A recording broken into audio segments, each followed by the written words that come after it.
Hello and welcome back to Just for Fun. Batten the hatches, secure the main. The storm is approaching.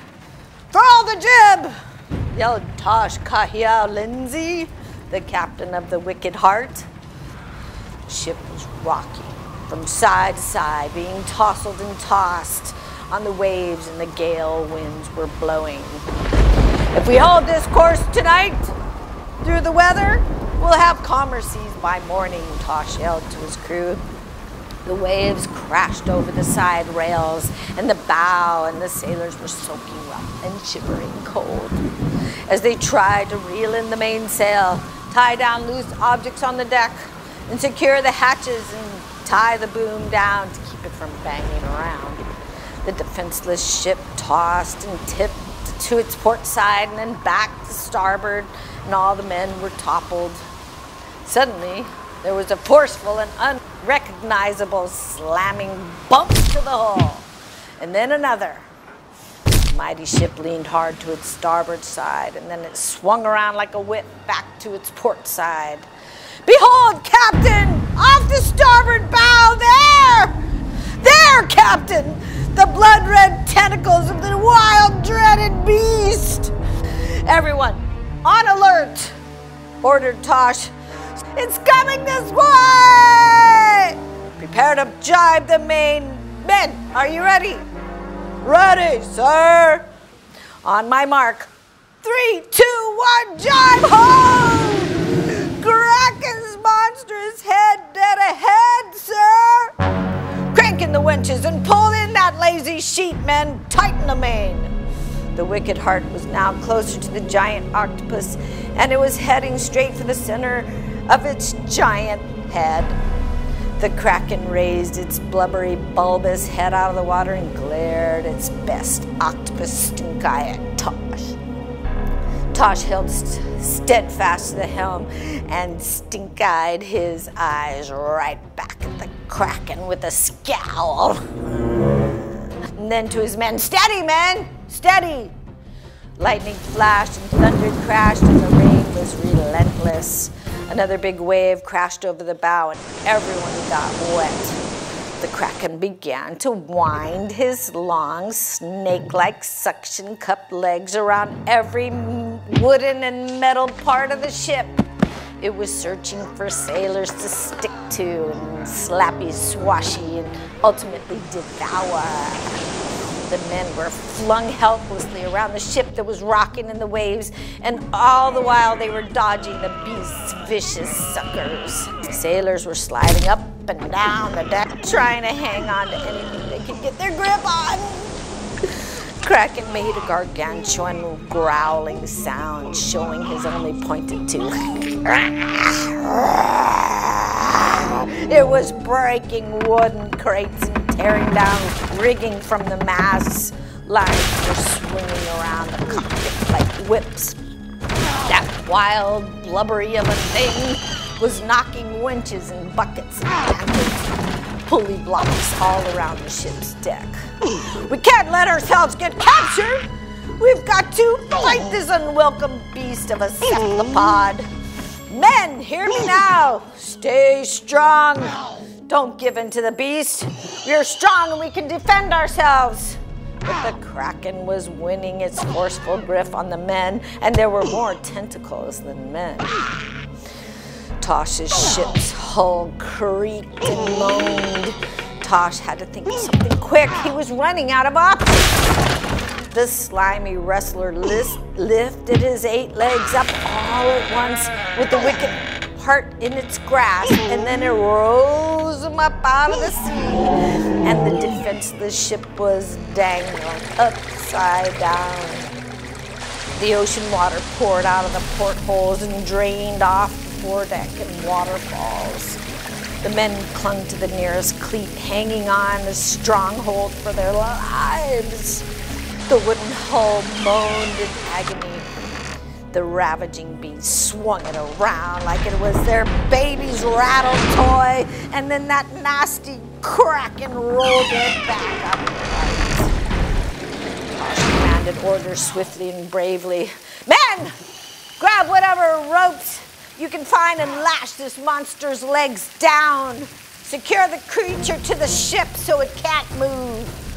The soaking wet sailors were passing available lines to each other and quickly tying bowline knots, securely lashing each long, slippery kraken leg to the ship's hardware. The crew was scurrying around the deck, wrestling long, sucking cup legs, tackling and charging at one slippery, rubbery wobbler after another.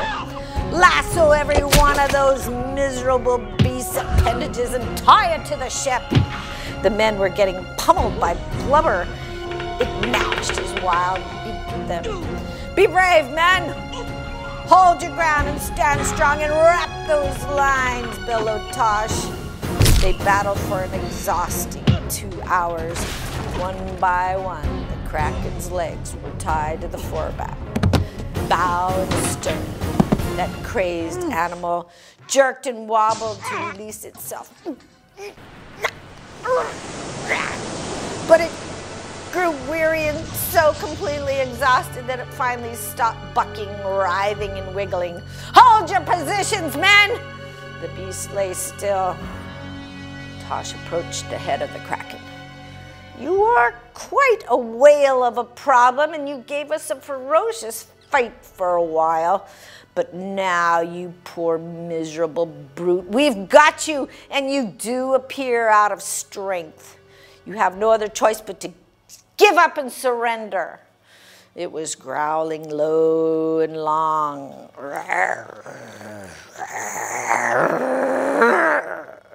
Tosh yelled at it, do you give up? Well, do you? Speak, you blood-colored beast. Speak to me, I'm the captain of this vessel, and you are trespassing and disturbing the peace. The kraken tried to get free, but the more he did, the clearer that he knew he was caught. It began to whimper and shake its jelly, bulbous head. There was a slow, soft sound,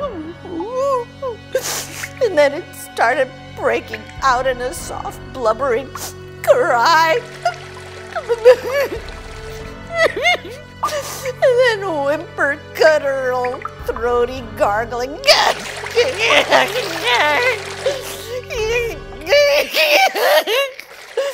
The noise got steadily louder and developed into a kraken sob.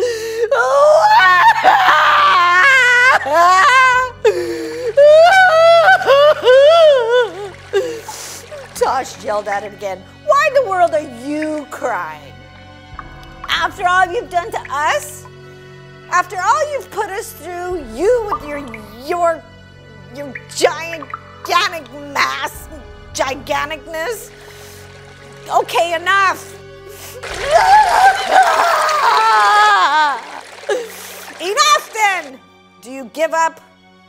Well, do you? Because if you think you can still fight, the kraken moaned. Give me some sort of sign. Wave your third leg if you surrender. And sure enough, it weakly waved its third leg as instructed. That's right. You are surrendering to me, Tosh Lindsay, the mighty captain of the Wicked Heart. The kraken let out its longest sea monster sigh while waving its third leg.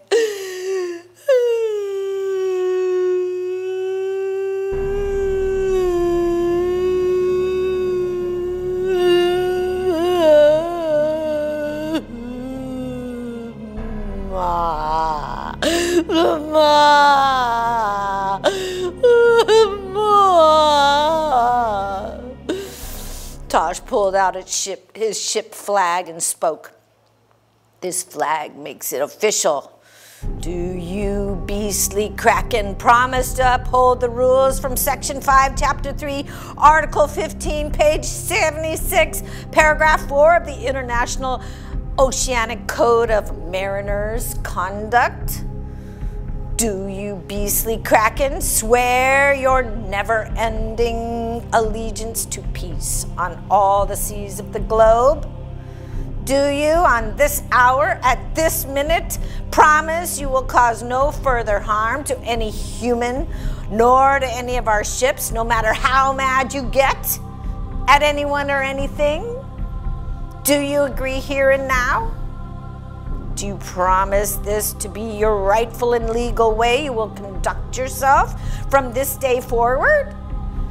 Do you agree, beastly kraken?